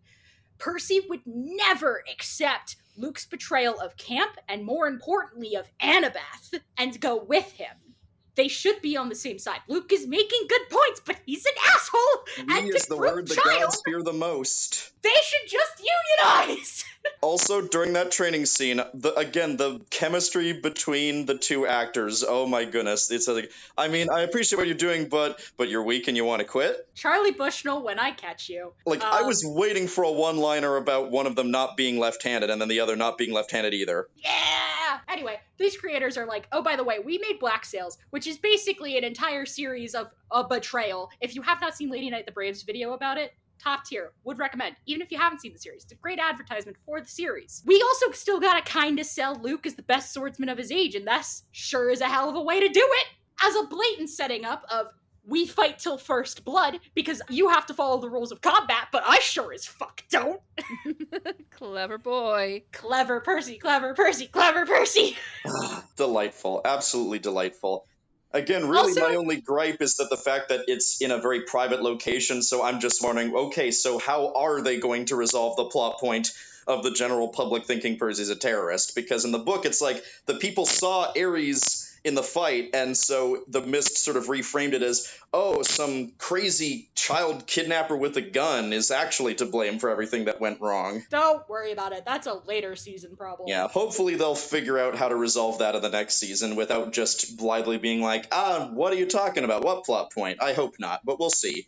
I mean, it's not a deal breaker or anything, but yeah, it's just kind of amusing that that's there. Also, Ares using his Y-hander, which is an incredibly impractical sword, versus Percy's tiny-ass little sword. Top tier. Good shit. Also, Percy going immediately for the Achilles tendon? As somebody who has a chronic Achilles tendon injury, brutal, Percy!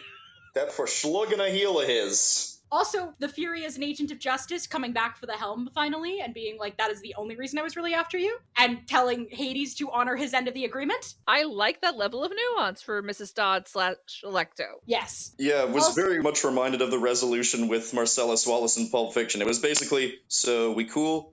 Yeah, we cool. Also, having the answer to the, hey, what was everyone doing in 1940 question being, instead of having the demigod children being the cause of World War II, having it being a war against the gods, the last time the gods fucked up, having that be the answer is a slightly cleaner answer. And that's all I'm going to say about it. Less implications. Especially given the whole Hades of it all. Yeah, that's a cleaner answer. Finally, Grover's remark about, are you sure you can't just make this an email? Good shit. That's a funny line. We love giving Grover the ability to be funny. Agreed. And, he deserves but in a way more in-character way than the way he was in the movie. Yeah, and it also cuts the tension in half, because Annabeth has given Percy her necklace, being like, you're gonna need Mark of Good Luck when you go up there. Your Honor, they're already soulmates. And Percy going, where's the glory in that? Also, my goodness, Olympus looks so magnificent in this series. The way it's portrayed, we barely even see it, and it looks so gorgeous. Also, the final remark in that part of the flashback being, shouldn't they be just as afraid of us as we are of them? And Luke going, now you're getting it. Oh my god, the foreshadowing. Forgive us, show, you are shadowing your four so much. Ah, man, Lance Reddick. Ah, man. I guess they're going to have to pull an Oracle from the Matrix on him because, wow, that was such a good performance. How do they make up for that without him around anymore? God, yeah, that's going to be a tough act to follow. What a man. What a man. I'm going to weep. He was intimidating. Weep. He was terrifying. He is fully going to murder Percy. And then, hi, Dad. I surrender. What? I surrender. Oh man, that scene was so strong. God! And I appreciate how they reframe Zeus's arrogance, because in the book, if I remember correctly, it's just like, oh, we don't have to worry about Kronos, he's in tons of pieces at the bottom of Tartarus, whereas this version of Zeus is, of course we know that Kronos is trying to come back, that's why we do these meetings. Well, one of the reasons why, it's so we can figure out how to stop it. And the weakness now is that he just likes to pretend that the family dynamic is so much more functional than it actually is, and therefore they can easily come to an agreement on how to deal with Kronos if it becomes a problem. And Percy's still going, hey, you're fucking child support! And Zeus is like, what if I kill you? And then, again, in the continuation of Poseidon not falling to his godly pride, and the only thing he's actually proud of being Percy, I surrender. Immediately. Because Zeus expects him to have the same godly pride that they all fucking do. And he's like, no, spare my son, I surrender. That's it! That's it! Also, funniest remark that also, again, cuts the tension in the scene by half a mile. Who knows? Ares, Athena, Hermes, so everyone. In ancient Greek, that was a nice touch. I loved that. In ancient Greek. And then again, fucking when Zeus leaves, you'll never not see him again, Zeus. Sorry. This kid is going to become a perpetual thorn to your side for the next 5 years and for the rest of your natural life. Hope you enjoy it. Also, I mean, they couldn't have known this at the time, of course, but it also ends up being kind of a helpful resolution for Zeus, considering that obviously they have to figure out who's going to play him now that Lance Reddick is sadly no longer with us. And that final line gives plausible deniability to us not seeing Zeus for quite some time for a little while. So that gives them time to figure out how to make that work. The good news is I don't think Zeus physically shows up again until the final book. I think he shows up at the very end of the Titan's Curse, but briefly. Possibly, yeah. I understand completely why Sally went for Poseidon. Sally, I get it. I get it completely. In this particular moment, Sally Jackson, I get it. I get it. I, too, would have a raging summer romance with Toby Stevens like this if given the opportunity. Sally Jackson, I get it. Poseidon, I get it. Sally Jackson is a queen among women. Top tier. Totally understand. And I love on the final episode we get an indication of, oh, I know where Percy got his sass, because when Percy relays his vision dream of Kronos, is like, he said to tell your mom that you love him. It's like, the king of the Titans told you that. He could have. Also, don't call him grandpa, top tier shoddy shit. But also plays well into the idea that, like, names have power, which they downplay in this a little bit, but, like, names having power, calling him grandpa is the funniest way to do that, but we're not there yet. Also, the only word I caught there was father. Your mother taught you ancient Greek. My mother taught me a lot of things. What if I lost it? Sally Jackson, the queen among women you are. What if I lost it? What if I lost it?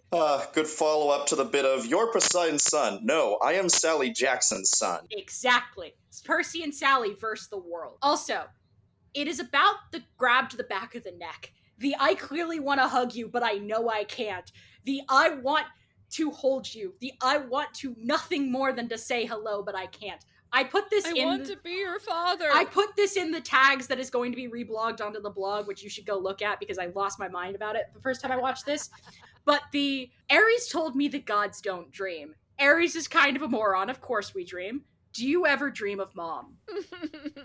And the micro expressions that Toby Stevens has, it is about the everything.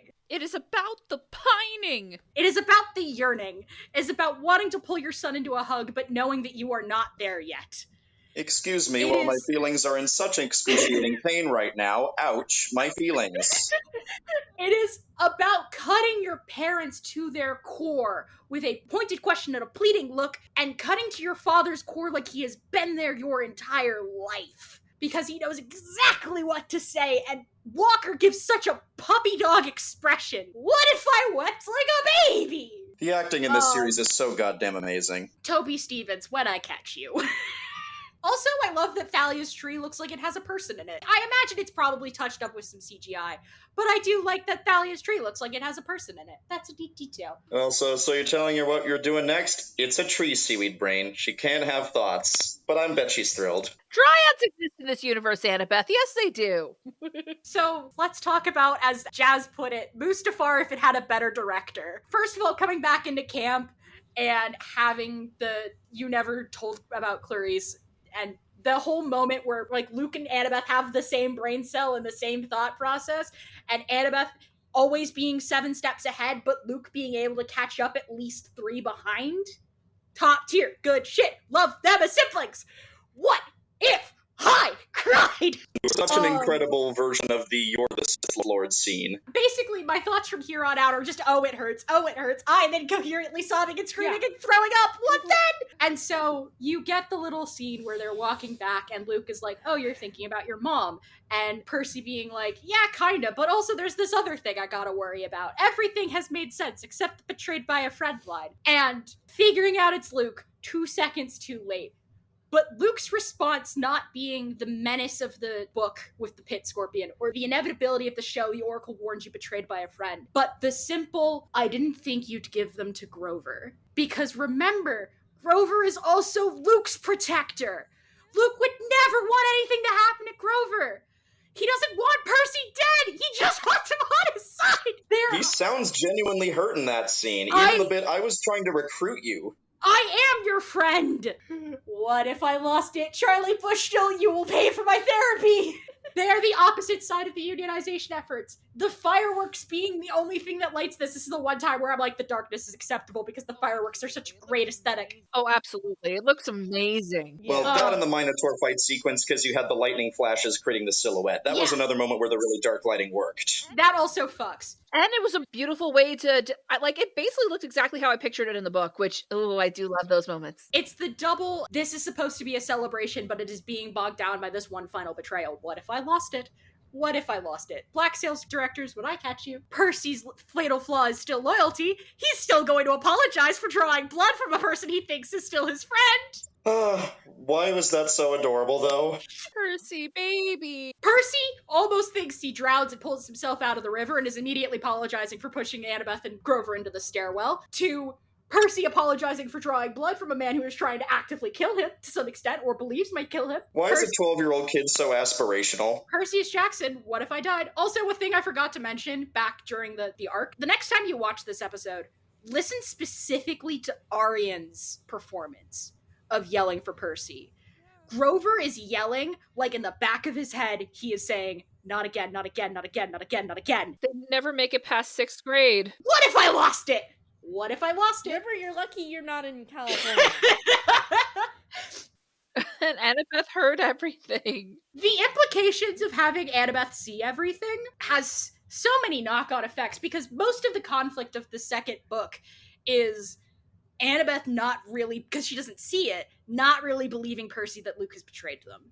Having her know outright from the beginning, hey besties, this is gonna make Family Luke You Promised punch so much harder. Oh. It's gonna hit like a gut punch, and we will never know peace ever again. But we also got some real exciting foreshadowing for the setup for the plot for the Sea of Monsters as well, so... Oh yeah, we love going we're gonna check the seas. This will never go well. We're gonna see each other right here next summer. This will never happen. This will never go well. The things you say right before catastrophe. Yeah. It also gave me weird It Chapter 1 ending vibes, almost. Literally, my note is, let's make a pact, brackets, incoherent sobbing. What I mean by when I say that the musical is the emotional core to some extent, watch that final scene, and in the background, faintly here, I'll be back next summer, you'll see me again, I'll be back next summer, you'll survive till then. Just as a low-level hum, bring on the monsters. Summer, I'll be back next summer. Annabeth not knowing what Disney World is? What if I sobbed? We love a group hug! We love a group hug! We love a Grover-initiated group hug! I'm just having so many feelings about these children. Percy telling Kronos basically to fuck off? Top tier. Kind of love that Kronos is also actively trying to recruit him. I mean, yeah! It's kind of highly foreshadowed that Kronos knows Percy could be his downfall majorly. Rule 0, you cannot outrun a prophecy. Percy is said prophecy kid. Having him as a vessel would have been far more useful than having Luke as a vessel, because again, son of the big three with the god of the Titans together, and add another layer on top of that. This is a Poseidon Earthshaker at that. Son of the Earthshaker, but this is a Poseidon who probably wouldn't be able to kill Kronos if he was wearing Percy's face.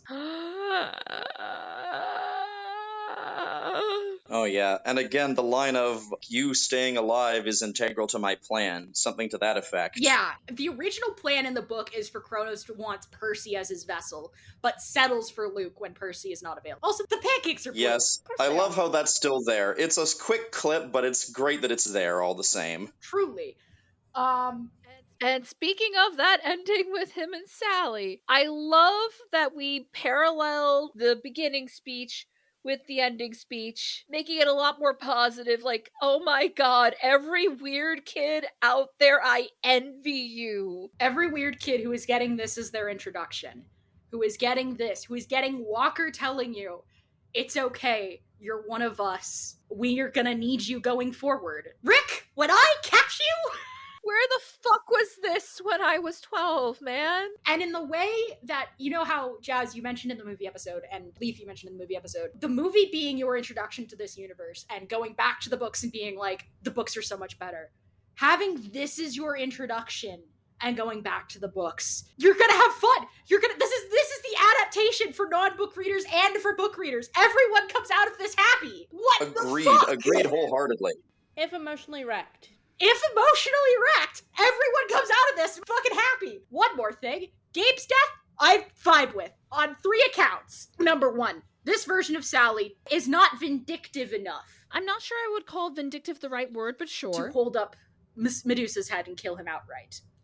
Number 2, seeing this as a streak of Poseidon is still a god, and an imperfect one at that, and being able to read that because it's from the gods, giving himself just a smidgen of plausible deniability, believing that this is Poseidon basically being like, oh, you thought you could fuck with my girl? Fuck with my girl and my kid? Eat shit and die. So having it be a thin streak of Poseidon is not above this. He is just better at managing it. Top tier hilarity. Number 3, Gabe's impertinence.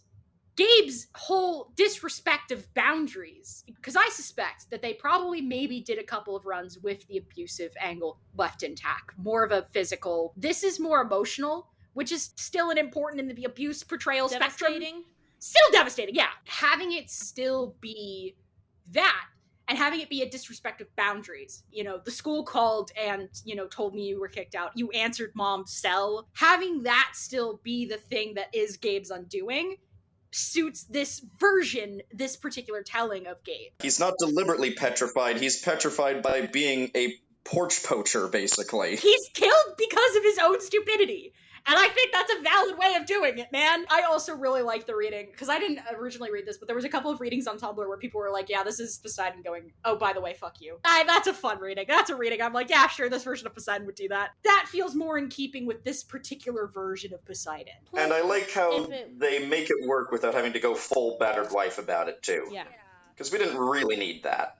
There's more than one way for partnerships to be abusive. And toxic. Not to mention if they could show the full extent that was hinted at in the book. Oh, I imagine it would have been much worse had Poseidon done something. Had this version of Poseidon known about that? Also, the other thing is that, again, there are things that work in books that don't necessarily work in movies. Because, again, it is implied in the book that Gabe hit Sally at least once. And Percy puts it together basically at the last minute. I think you have to remember the visual optics of that. Standards and practices exists, which means you probably wouldn't get all of it, and it probably would have been handled poorly, because again, standards and practices would have torn it to shreds. So yeah, basically the show could be summarized with cast and crew when I catch you, and what if I lost my goddamn mind as I weep like a baby. I'm so excited for season 2 for this show, I really must say. Apparently, at the time we've recorded this, they've already begun shooting the Sea of Monsters season already in Vancouver. Absolutely. I am genuinely so grateful to have gotten to know this story so much better this month.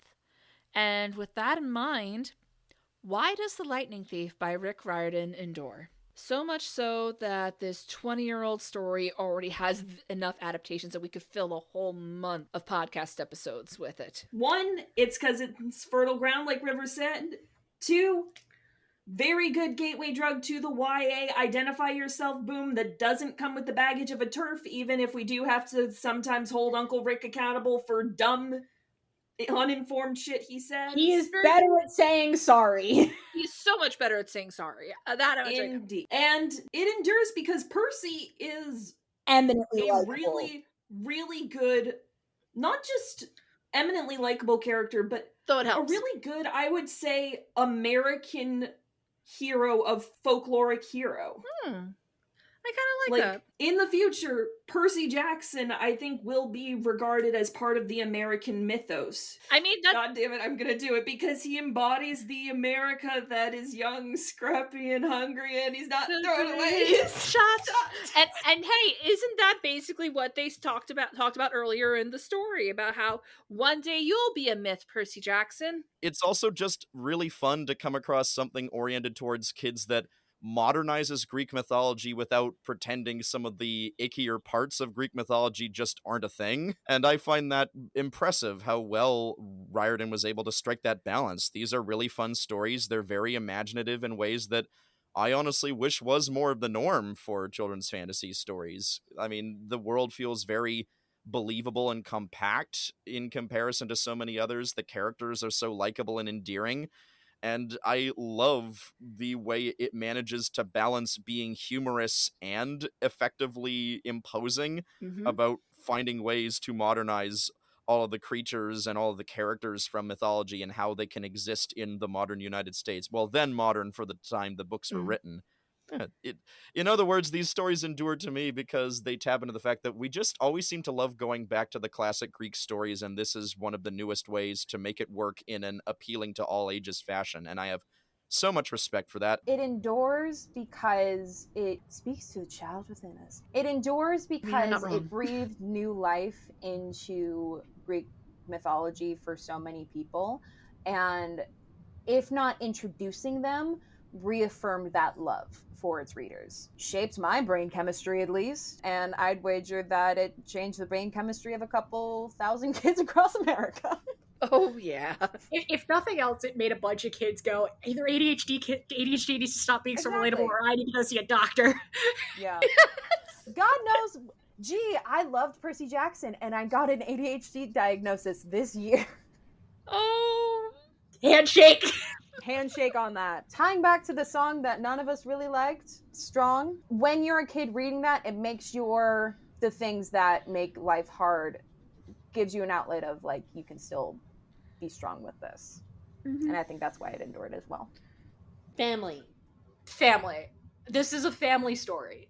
This is about the spiraling catastrophe that is intergenerational bullshit. And I think we mentioned in the Stray Gods episode, the trying to make Greek mythology more palatable. This is one of the ways that 1,001 of us have been introduced to Greek mythology, because in 2005, Rick Riordan said, I need to tell a bedtime story to my kid. I need to tell my son with ADHD and dyslexia that he is okay, that he is accepted. Shout out to you, and having your father tell you a bedtime story that he eventually turned into a best-selling novel and a spiraling franchise that we've all ruined our lives about multiple times over, that I have multiple pieces of merchandise for, 2 of which I'm wearing. It is about being able to tell this story again and again and again and again, because you can modernize it every single time. You can tell it with Poker Face in 2010 and tell it with Levitating in 2020. You can tell it 1,001 ways. You can change the monsters, you can change the story, but so long as you come back to that familial idea of Poseidon has always wanted to say hi, but has never been able to because of forces beyond his control. What can you do? Percy will be a myth by the end of this. And to more superficially comment on why the story endures, it's also because it just taps into the fact that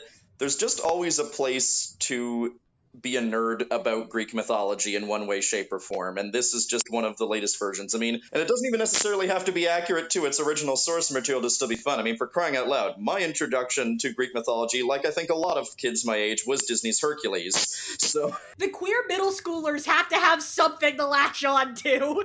Let's face it. Greek mythology is not a bad place for it, that's for sure. And yeah, the Percy Jackson series, they're fun in that regard just by itself, and then you dive deeper and you realize it is a really strong story about the importance of family in a way that is way, way stronger than your average story about that. If anything has to fill that hole in the context of what do kids ages 12 to 22 get really deeply into that fucks up their life for the natural, like, you know, the millennials with the Harry Potter joke, the Gen Zs with PJO joke. If anything has to fill that hole, why wouldn't it be Percy? Who else would it be?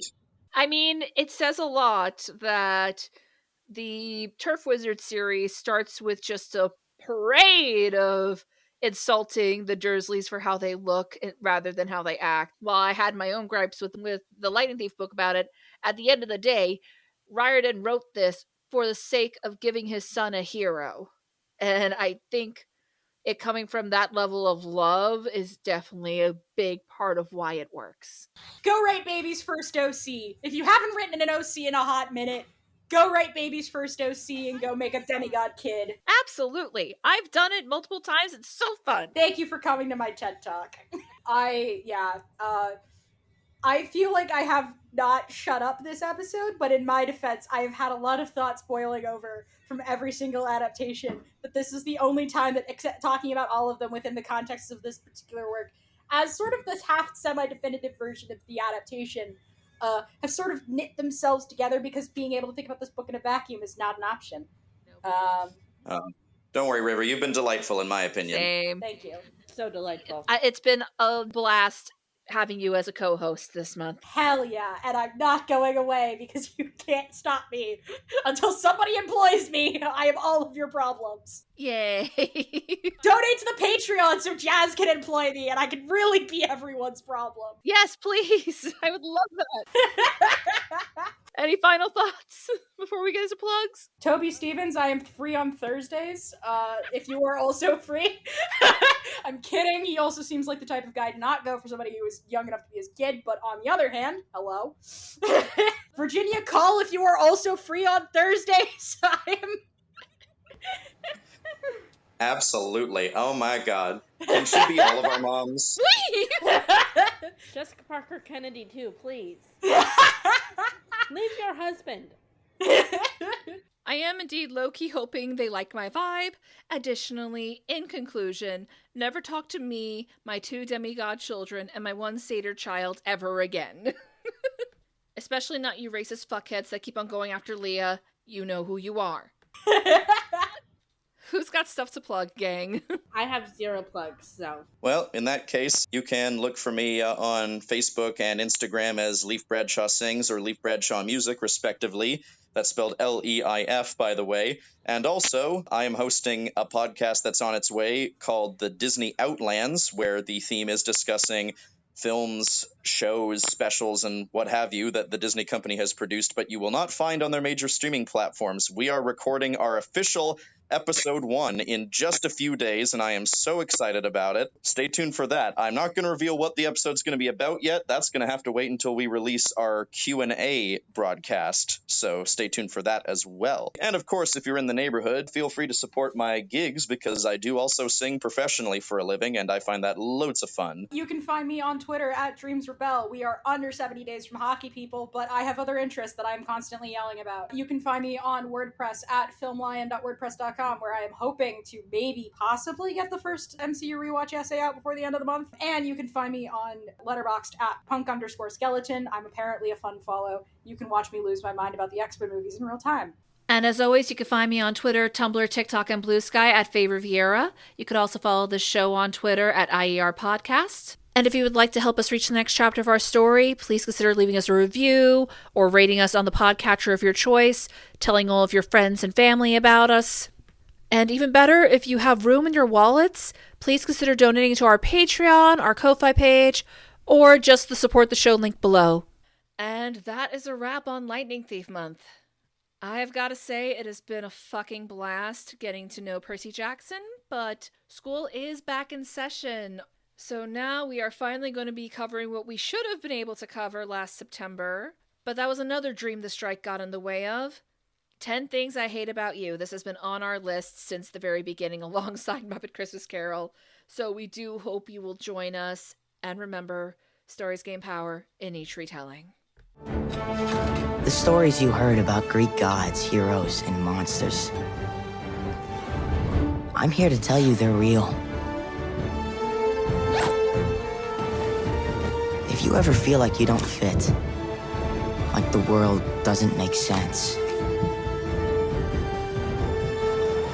then you might be a part of our world. So don't give up, because we might need you for the fight ahead.